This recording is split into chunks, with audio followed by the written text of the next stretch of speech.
Hey everyone, Mortician Miranda here. Hope you've been doing well. I've been doing pretty good. I've been busy with work as usual. I am still working full-time as an embalmer at a local funeral home. So I'm really still enjoying that. I've been with the same funeral home since I graduated mortuary school, and I started my apprenticeship there, and I continued on to work there because they've just been great people. And I really love the community I'm in. Hi, she's a star. I wanted to make a video about some frequently asked questions because I get a lot of the same repeated questions, which is fine. So if you want to hear some information about where I went to mortuary school, how I liked mortuary school, more information about why I got into funeral service, which I get a lot because people just have so many reasons to get in there, so why did I?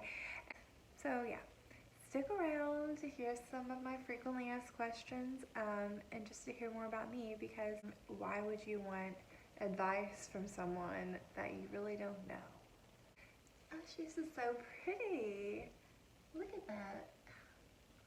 So anyway, stick around and subscribe below because I'll be posting more videos. She said, or see more, or stick around. Every time I start talking about how I got into mortuary school and like death care, I just like always have to reference this moment in the shower I had. I like remember it like so vividly. Okay, so here we go. Here's my moment in the shower. I was showering. I was super stressed out. I was just over it, so over it. Like everything in life at that moment. I had sort of recently gone through a pretty major breakup, like with a guy that I had been with for like 5 years. Clearly no commitment. He never like really proposed, and like it wasn't going anywhere, and it was not great.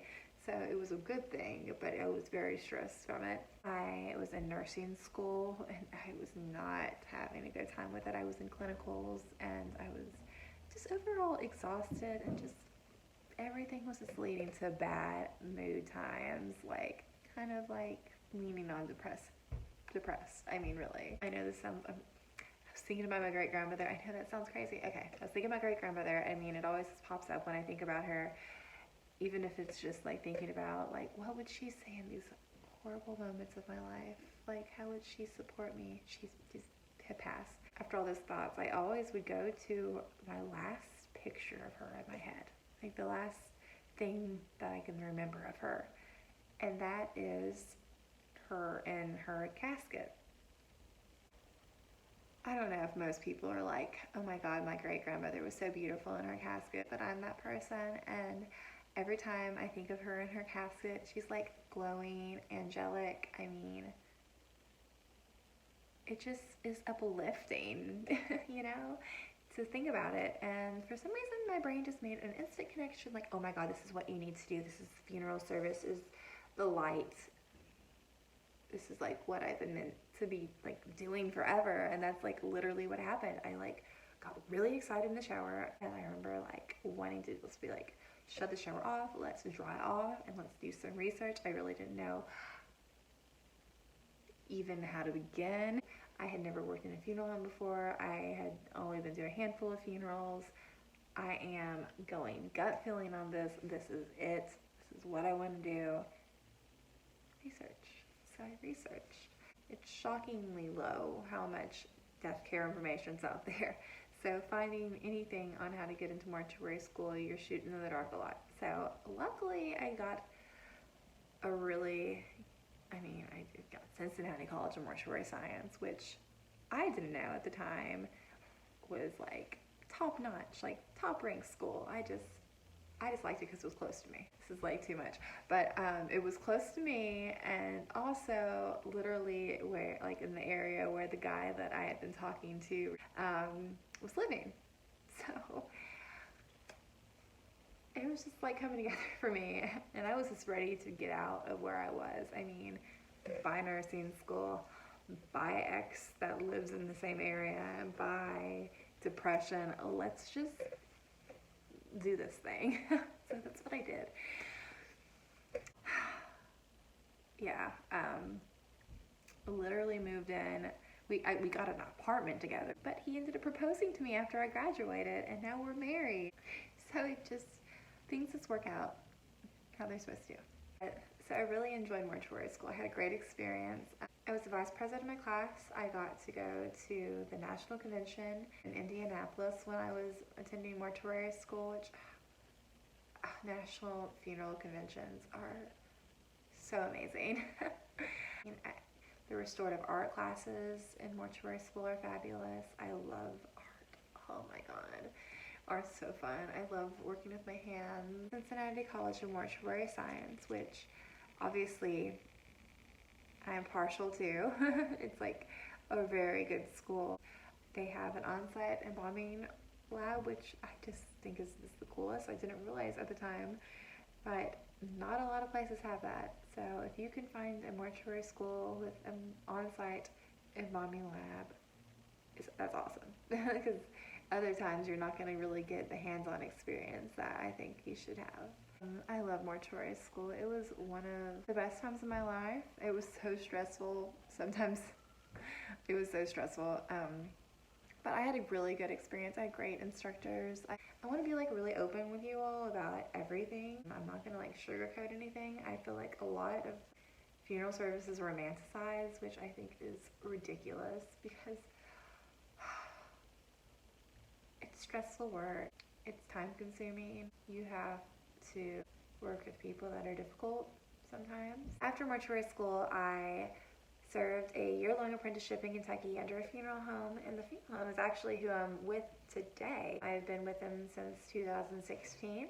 I got my license in 2017, and I have been doing my thing with them since then. And I just can't say. I mean, I love them. I love those people that I work with. The families I serve are just, I just feel very lucky. I hope you all know, and I'm sure you all know, that I am all around just supportive of everyone's beliefs of death care and how they want to be taken care of. It's everyone's individual right, I believe, to be treated, to have their body treated how they would want to be treated after death. That's why I definitely advocate for pre-planning your funeral, especially if you're really set on what you want to be done with your body after death. You can, in most states, I'm pretty sure, yeah, I know my stuff, that you can have an assigned person. It doesn't even have to be a family member. You have to just put in a little extra effort to have assigned to take care of your body after death. Especially, I think it's important for the LGBT community, because a lot of family that people have in this community aren't necessarily their next of kin, legal next of kin.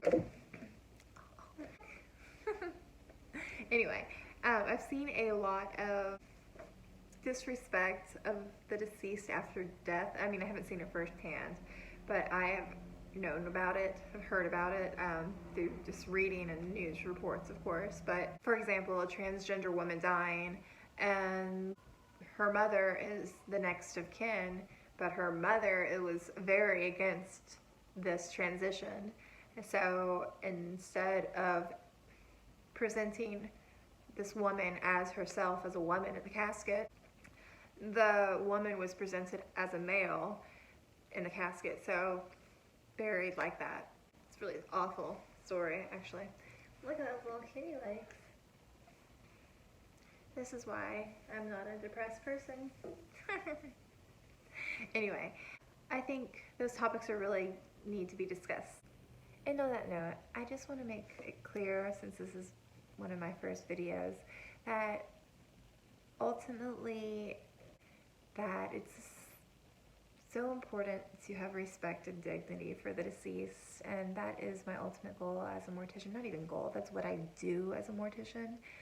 I'm a protector of the deceased, I'm a caretaker of the deceased, so I just want that to be very open and clear. As a mortician, I don't even pass a judgment on people. I treat everyone that comes through my prep room, through my care, with respect and dignity, no discrimination, no judgment. I don't care what you did. I don't care who you were. You were going to be treated as though you are. It's like my number one. But to wrap it up, thanks for watching. I'm Mortician Miranda. Subscribe below and keep a lookout for more videos soon. And remember to respect the deceased. Bye.